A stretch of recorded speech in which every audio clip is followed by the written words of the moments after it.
recording. Taxidermy. I painted that sign. Got a giant lobster claw here. There's a friend of walleye. The yellow looks good on him. There's a small fish. There's smallmouth. Now he was done on YouTube. That's the blood paint. And here's another fish that was caught. I caught all these fish. And I found the deer antlers. Mushroom hunting one year. I never killed a deer, but I sure ran into a lot of them. And there's our hybrid striped bass. And the big sign, taxidermy sign. And that's like my little collection I got going. But these are all my personal fish.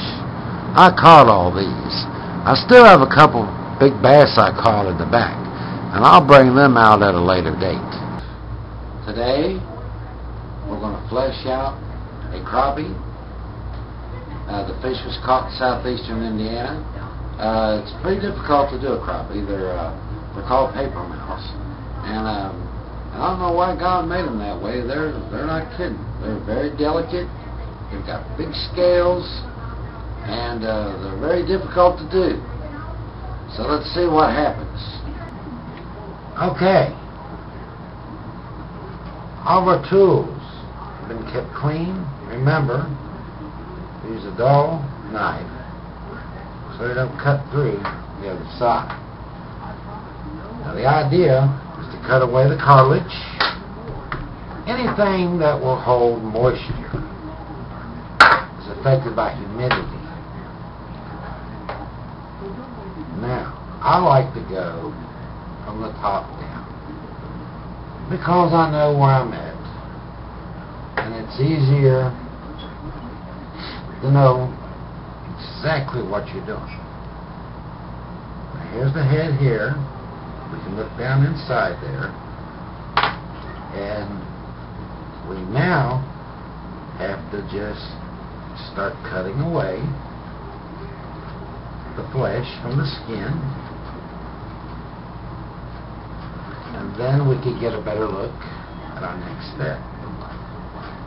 And remember, if you mess up, just keep going. That's another story. Okay. We're just being very careful. Going from the head to the tail. It's not to disrupt our little pockets our scales are setting in.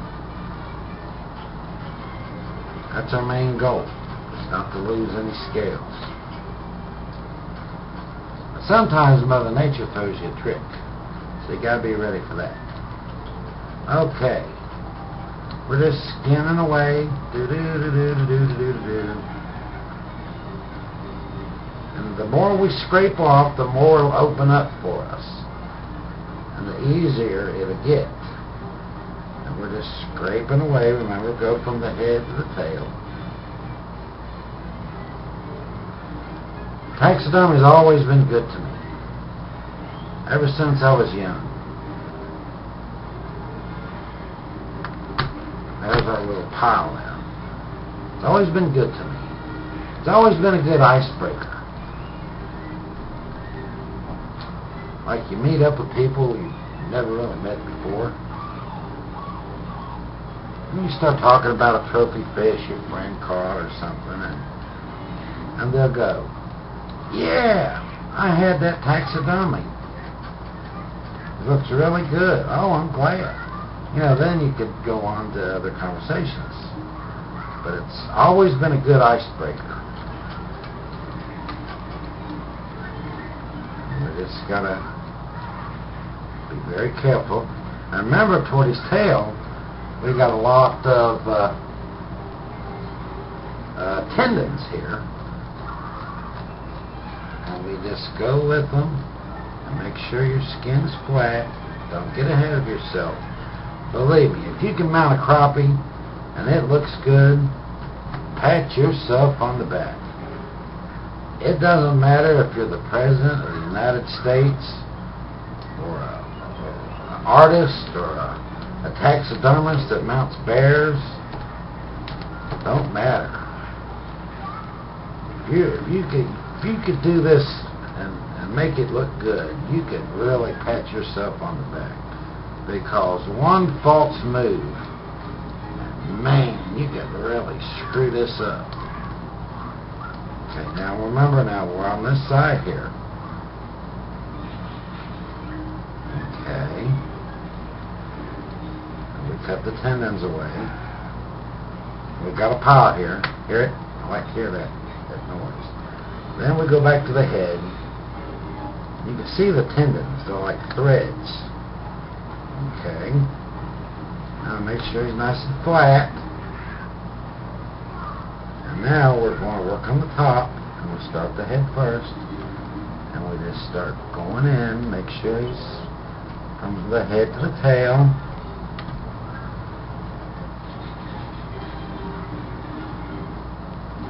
Because I've been alive doing taxidermy work for many years. And like I'd go to a bait shop or a store, and I would ask the guy, say, here's our meat. I said, can I get back there and look at that fish? And he'd go, sure, go ahead. And I would look at the backside, I would critique it, I would study the fish. And I could tell, pretty much basically tell, his skill level by just looking at it. We have to be very careful here. But if you follow this simple technique, you should be alright. You just have to be very patient. You want to get the big stuff off of the skin because it takes less pressure off of the thin places. And by using the shape of the blade, as you can see, we can work it, follow the grain. It's just like wood. Grain and wood. You just follow it. And get up to the cartilage because we're going to take care of that in a separate step. Try to get as neat and as clean as possible. I like to keep all my meat in a pile. Right here I got my pile going. And then we just take our time. That's the secret of a crappie, is to be very patient. And don't ever hang him, because the weight of his body will tear all his throat region out. And when you try to fix that, it's almost impossible. It's really not worth it. Now you can see I lift up the meat. And I always go from the head to the tail. I'm always going to say that. You can see the little tendons holding together, and using the shape of the blade, you can kind of just whittle them away. See how easy that is? Look at that. Right in the pile. And then follow the pattern. You don't want to disturb the little sockets that the scales are setting in. Now, we're just now getting the meat off of the skin now. And I'll explain in the next step about cutting away the cartilage and shaving down the bones and that. So let's just watch this real clean. There's my little pile, see my little pile I got going here. I'm doing this at my dinner table in my house.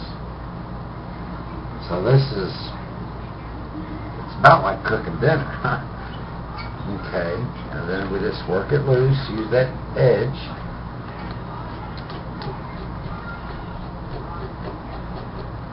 Okay. Now we're going to have to make a body for this, because if you would just use the fish filler, the moisture would evaporate from the fish filler, and your fish would look flat. It wouldn't look very natural. So we have to make a body, and that's after we take care of our skin. And there's the tendons there. You just use the shape of your knife and just cut them away. Okay. And you got a little bit here. You'll be this. Just keep shaving. Be very careful. I hope you can see this. Excuse me.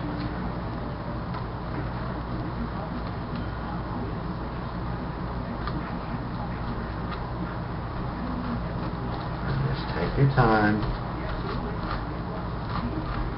Don't try to upset those pockets very well. And if you do mess up, just keep going. Okay.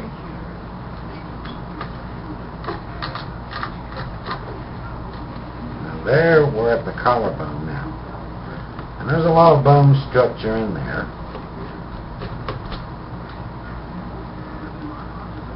We'll get to that. Now there's his anus right there. I'll give you an idea. And we can go up into his head here and cut that meat loose from there. Just follow it on around and you'll find a bone. That's the bone that you cut right there. That's where I'm at. And you don't want to put too much pressure on it. You're just trying to work that stuff out of there.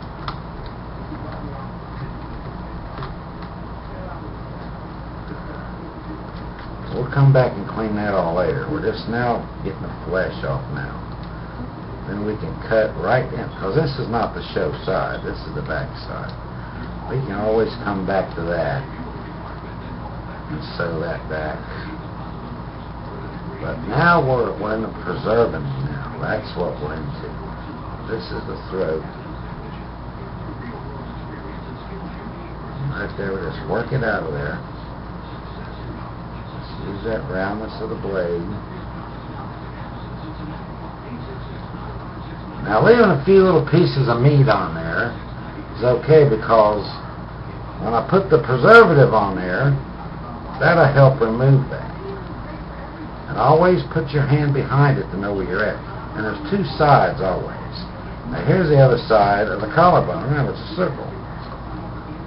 Make sure we got him up here so you can see real good. And there's his stomach area. And just cut through that.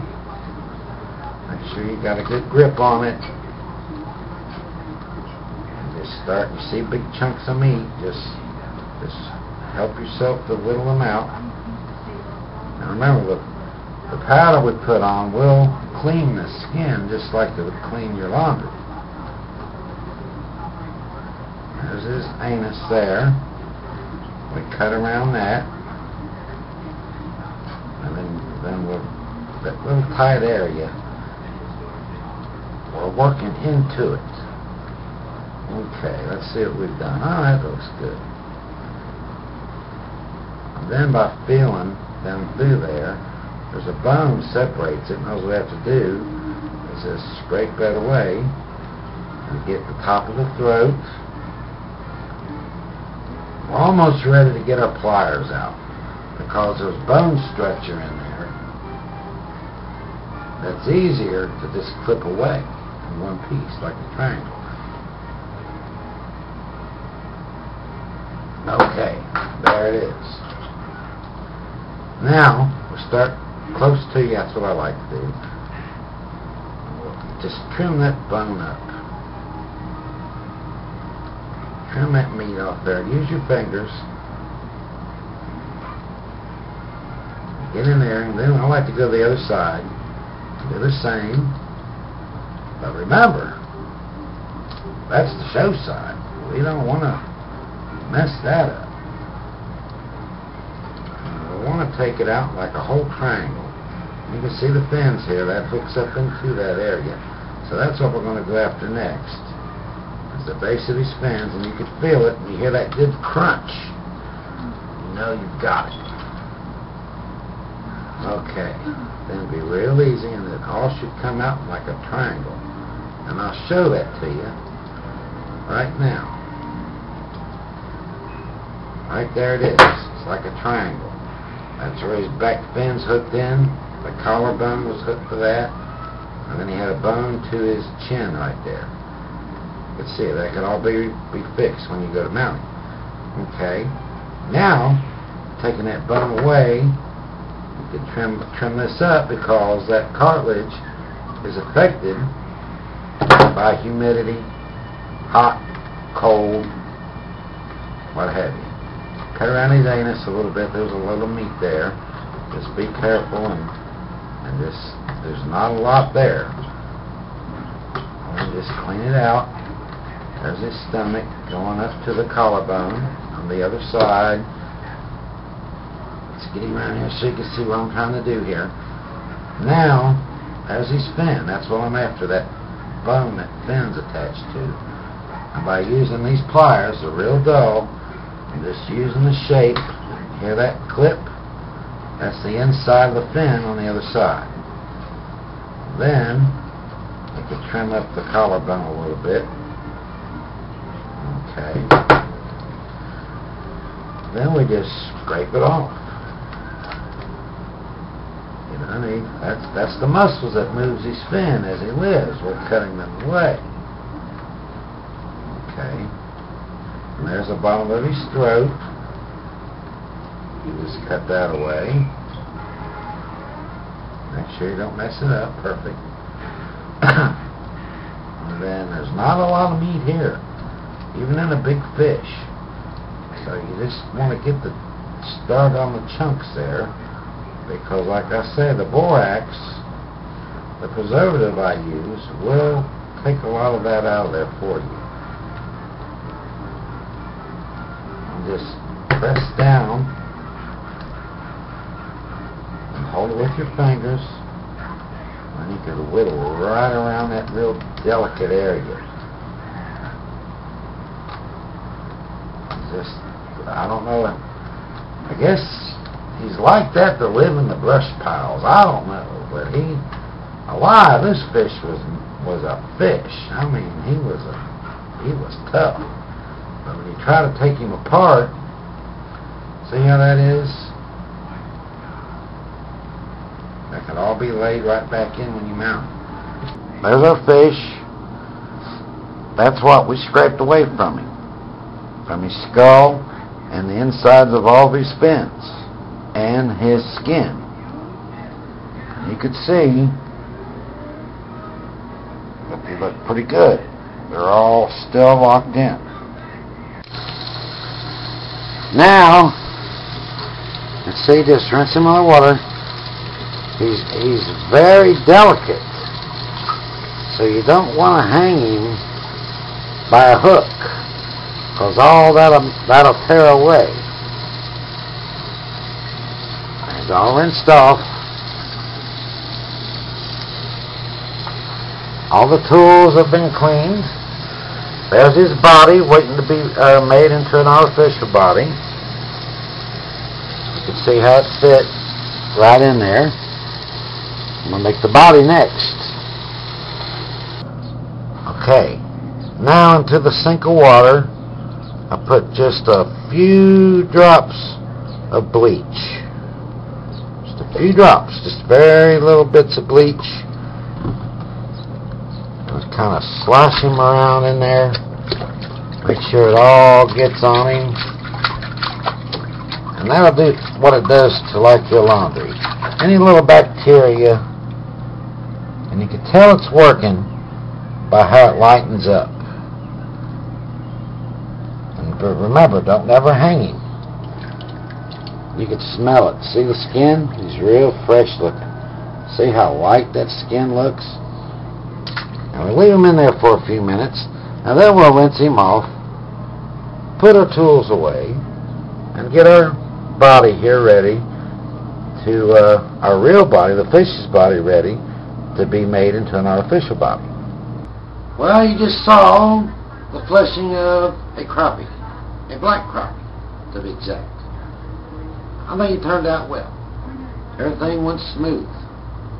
Instead of Steve, we'll all win in the end. Waylon Jennings. You gonna say anything? You gonna say anything to your papa? You ain't gonna say nothing? He's not feeling good. It got really hot. It's like almost 100 degrees today. He looks good. I think his belly don't feel good. July 9th. It's on a Wednesday. He knows he's being filmed. He knows he's beautiful. He's a beautiful cat. Daddy loves him very much. Kitty, kitty, kitty, kitty, kitty, kitty, kitty, kitty.